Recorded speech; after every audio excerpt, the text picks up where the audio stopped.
Okay, class. So today we're going to be talking about the book The Voice Catchers by Joseph Turow. So, who can tell me a little bit about the book?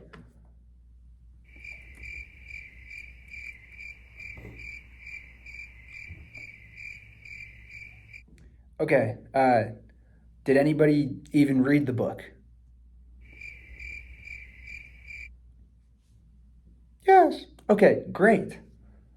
So, who can give me a brief summary, just real quick, about what this book was about? Yeah, you, way in the back corner of the room. Well, it's a dark tale of greed, as companies and marketers use our voices as valuable biometric data to manipulate us.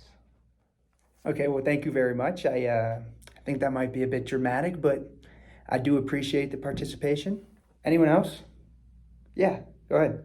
Yeah, basically, he gets expelled from his school because, well, he's stupid. No, that's The Catcher in the Rye. This is the voice catchers we're talking about. Okay, can anybody tell me about the voice catchers? Okay, maybe I'll try a question that's a little more specific. Was there anything about this book that, surprised you guys a little bit? Yeah, yeah. Yeah, I actually found the part about surveillance advertising, specifically seductive surveillance advertising, to be quite surprising. Yeah, obviously, I'm sure just like me and a lot of you, we've experienced surveillance advertising before. But to kind of learn how it worked was really interesting to me. So to go in a little bit more depth, the Consumer Federation of America defines surveillance advertising, which is also known as target advertising, to be the practice of showing individual consumers different advertisements based on inferences about their interests, demographics, and other characteristics drawn from tracking their activities over time and space. Wait, how are they able to do that? Like, that's crazy. Well, actually, you're mostly the one doing it. Yeah, so tracking is primarily done by identifying the internet connected devices that their consumer uses to search on the internet. So, this is like your laptop, your phone, your iPad, all that fancy stuff, even your Alexa. And also, you've probably experienced this pretty recently. Say you're talking with a friend about spring break plans and, oh, a cruise. Well, that's a great idea. So you're talking about locations, budget, all that good stuff. Next time you open your computer, there's an ad for Carnival Cruise Lines. Whoa, I was just talking about that with my friend. Well, that's not a coincidence. Also, every time you make a new account for anything, enter a contest to win concert tickets, conduct any other digital activities, fill out a survey, it's further collecting more data on you. It's always listening. Actually, yes, it kind of is always listening. Sure, we've all kind of heard about this and experienced it even, but what surprised me is the book's topic on seductive surveillance. And basically, this is a company's effort to provide a product or a service that is attractive enough so that the consumer doesn't care what marketing surveillances are used. An iPhone is a perfect example of this, and they talk about the iPhone in the book. And so you get your new iPhone, and the user is immediately sedated by all its cool entertainment features and its effectiveness. I can pick up my iPhone and FaceTime my friend all the way in Europe. I could pick up my iPhone, I could watch YouTube on it, I could scroll through social media on it. It's effective, it's quick. But with that, I am kind of forgetting about everything I'm allowing my iPhone to listen to. I'm allowing it to listen to my voice, pick up on the tendencies, and kind of just be a marketer that's always there trying to figure out what I want next. Yeah, well said. I like that answer. Anybody else on stuff from the book that they found surprising? Yeah, what do you got for me? Well, I found it interesting and surprising that Amazon was able to take one of their huge failures in a project and take parts of that project and then enhance it and tweak it to turn it into what is seen as the pioneer of in-home technology and in-home products for voice activation. I'm talking about the Amazon Fire Phone. Now, the Amazon Fire Phone was a huge failure, but there was some good that came out of it. Now, although the phone itself was a huge failure and did not work, it involved a voice commanding feature. And Bezos, being the innovator that he is, gave Fried, the director of the project, a $50 million budget to build software that could recognize voice commands. Amazon Echo, which is also known as Alexa today, led other big companies to create voice recognition devices, such as Google's Cortana and others. I think it's surprising to me because this product kind of happened partly due to an accident. And that's not to say one of the other tech companies like Apple or Google wouldn't have came along and done it regardless. But I think it's shocking because this product is such a prevalent product. I mean, you see Alexas in houses everywhere. And the fact that it happened due to this accident is kind of surprising to me and cool to know about. Oh, nice answer. Okay, maybe one more person with something that was surprising to them? Yeah, go ahead. Well, I thought that by far the most surprising part of the book was Rita Singh's research investigating what can be learned from people about the sounds of their voices and the data that was also followed up after that. So I guess I'm just going to go on a huge data spiel and just share some of the interesting data and stuff that was mentioned in this chapter. Yeah, the book notes that your voice can link you to your identity, your shape, your age, certain illnesses, and other demographics just by using what I'm doing right now, the sound of your voice. The book notes that certain characteristics of a person's voice can predict their height within 3 inches. It notes that taller people tend to produce a different sound due to their longer vocal tracts and bigger lungs. It's also believed that voice recognition features can predict a person's weight. Greater weight results in a higher voice in men and a lower voice in women. But what I found to be the most surprising of all was hearing about that voice recognition features can detect illnesses and disease.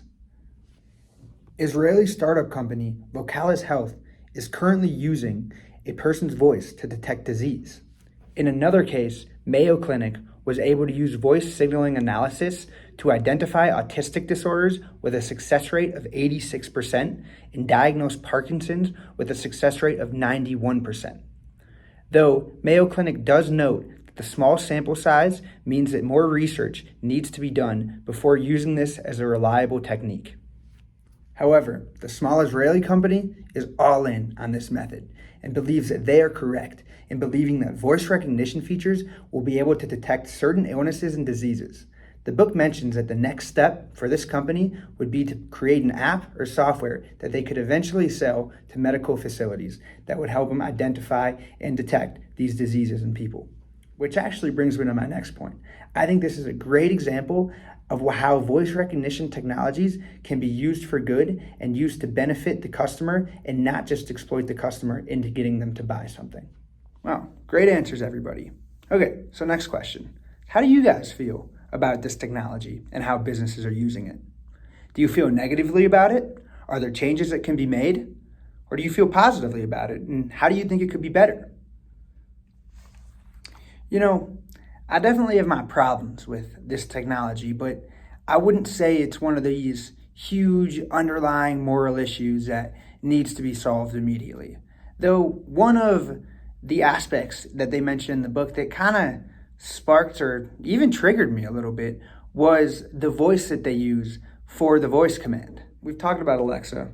We know Siri well. We know Cortana, and there's a bunch of these other voice recognition and voice responding technologies out there. But there's this consistent feature about them that kind of remains the same throughout most of them, which is typically the voice used for them in the technology is a soft female voice. And the book mentions making the voice assistant more personable will lead to humans asking less questions about the product itself, what the product is doing with its data and everything it's saying to it. And essentially, these companies know that creating a persona that is more friendly is key to what they use as the word is seductive bonding to the customers, which means kind of creating the product creating trust within the customer so it doesn't ask about, everything it's doing with the information that it gives it. So I guess why does this trigger me a little bit? Well, we hear these companies say that they want to make their voice assistant technology a more personable and friendly persona that you could talk to. And I guess my issue with it is, well, why does that entail a soft female voice? I think, I kind of agree with the general public that kind of sees that making this voice a soft woman's voice is kind of seen a little bit sexist in a way and kind of feels like a step in the wrong direction. But honestly, other than that, I don't feel too negatively about this technology and don't think that many other changes need to be made. In my opinion, when the consumer purchases one of these voice recognition technologies, they sign up for the symbiotic relationship that comes along with it. The user benefits from the convenience of a product that can do things such as schedule them meetings, set them alarms and reminders, and inform them on the weather. But in exchange, they provide these tech companies with valuable data on their behavior, buying tendencies, and other information that could help them better market products in a more effective manner specific to the user. Well said. Is there anybody that feels positive about this technology? Yeah. Well, yeah, I definitely believe that there are a lot of positives that can come from using this technology. And I would like to resort back to the work of Rita Singh, the computer science professor at Carnegie Mellon. Professor Singh investigates what can be learned about people from the sound of their voice. As it turns out, there are studies that show someone's voice can be used to monitor their health. The technology is still very much in the works, but voice signal analysis has been used to detect autism and Parkinson's in people at an accuracy rate of over 85%.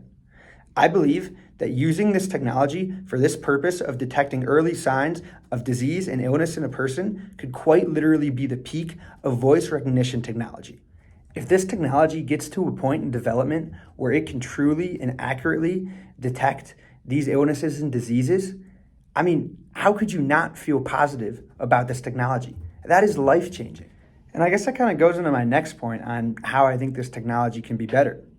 I think there should be a strong emphasis placed on improving voice recognition software to the point where it could be used to accurately track our biometrics. Well, nice answer. Okay, so I guess I got one final question for you guys. How do the trends discussed in the book impact your employer or client? Yeah. So the company that I chose to look at for this question is a company that's actually mentioned a fair amount in the book. It's Google. I believe that the trends talked about in the book can impact this company quite a bit.